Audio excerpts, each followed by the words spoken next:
નમસ્કાર મિત્રો, ગુજરાત જોબ ગુરુ ચેનલમાં તમારું હાર્દિક સ્વાગત છે.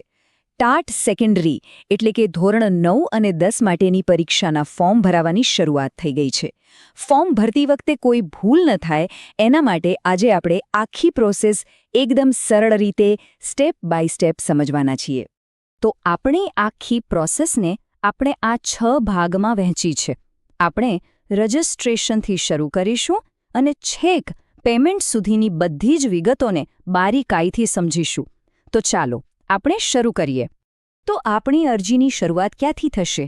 એના માટે સૌથી પહેલું અને સૌથી જરૂરી પગલું છે ઓજેસ પોર્ટલ પર જવાનું.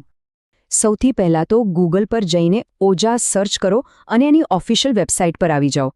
હવે અહીં ખૂબ જ કામની વાત. જો તમે પહેલીવાર કોઈ સરકારી ભરતી માટે ફોર્મ ભરી રહ્યા છો તો વન ટાઈમ રજિસ્ટ્રેશન એટલે કે OTR ચોક્કસ કરી લેજો. આનાથી થશે શું? તમારી જે બેઝિક વિગતો છે જેમ કે નામ, સરનામું એ બધું એક જ વારમાં સેવ થઈ જશે. એટલે ભવિષ્યમાં જ્યારે પણ ફોર્મ ભરશો ત્યારે તમારો ઘણો બધો સમય બચી જશે. ઓકે, તો રજિસ્ટ્રેશનનું કામ પતી ગયું.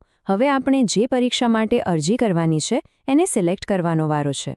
પોર્ટલ પર તમને ઓનલાઈન એપ્લિકેશન કરીને એક મેનુ દેખાશે. એમાં જઈને અપ્લાય પર ક્લિક કરવાનું છે. હવે તમારી સામે અલગ અલગ બોર્ડનું એક લિસ્ટ ખુલશે. એમાંથી આપણે શોધવાનું છે રાજ્ય પરીક્ષા બોર્ડ ટાટ સેકન્ડરી અને એને પસંદ કરી લો. બસ આટલું કર્યા પછી તમારો જે પણ વિષય હોય ગુજરાતી, ગણિત, વિજ્ઞાન એને સિલેક્ટ કરીને અપ્લાય બટન દબાવી દો.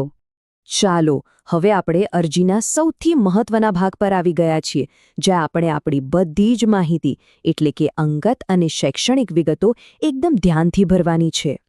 અહીં તમારી પાસે 2 ઓપ્શન્સ આવશે.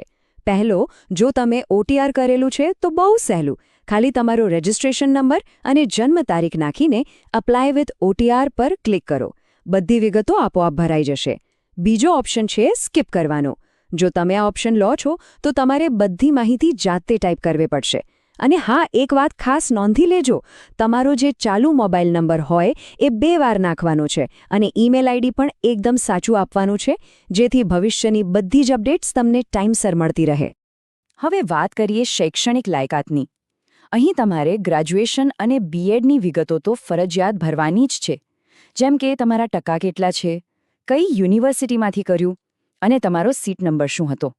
અને હા, જો તમે MEd કરેલું હોય તો એની વિગતો તમે ઉમેરી શકો છો, પણ એ ઓપ્શનલ છે, ફરજિયાત નથી, એટલે ચિંતા કરવાની જરૂર નથી. સરસ, આપણે લગભગ અરજી પૂરી કરવાના છેલ્લા સ્ટેજ પર છીએ.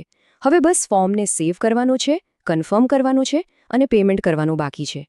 બધી જ વિગતો ચેક કરીને ભરાઈ જાય પછી છેલ્લે એક બાંહેધરી એટલે કે ડિક્લેરેશન આવશે. એમાં યસ પર ટિક કરીને ફોર્મ સેવ કરી દો. તમે જેવું સેવ પર ક્લિક કરશો ને તરત જ સ્ક્રીન પર એક એપ્લિકેશન નંબર દેખાશે. આ નંબર બહુ જ અગત્યનો છે, એટલે એને તરત જ ક્યાંક કોપી કરીને સાચવી લેજો. અને જે લોકોએ OTR વગર ફોર્મ ભર્યું છે એમને અહીં પોતાનો ફોટો અને સહી અપલોડ કરવા પડશે. ઓકે, ફાઇનલ સ્ટેપ પર જતા પહેલાં અહીં 1 મિનિટ રોકાઈ જાઓ. એકવાર શાંતિથી તમે ભરેલી દરેક વિગત, નામનો સ્પેલિંગ, જન્મ તારીખ, માર્ક્સ બધું જ ફરીથી ચેક કરી લો. શું બધું 100% બરાબર છે? કારણ કે યાદ રાખજો, આના પછીનું જે સ્ટેપ છે એ ફાઇનલ છે. એના પછી તમે કશું જ બદલી નહીં શકો. જો તમે એકદમ શ્યોર હો કે બધી માહિતી સાચી છે તો જ કન્ફર્મ એપ્લિકેશન પર જાઓ. ત્યાં તમારો એપ્લિકેશન નંબર અને જન્મ તારીખ નાખીને OK પર ક્લિક કરો. હું ફરીથી કહું છું, એકવાર એપ્લિકેશન કન્ફર્મ થઈ ગઈ પછી એમાં કોઈ પણ જાતનો ફેરફાર નહીં થાય.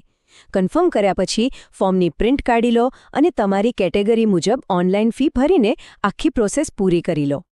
ખૂબ સરસ, તમારી અરજી કરવાની પ્રક્રિયા અહીં પૂરી થઈ ગઈ છે. પણ હવે પરીક્ષા વિશેની આગળની અપડેટ્સ ક્યાંથી મળશે?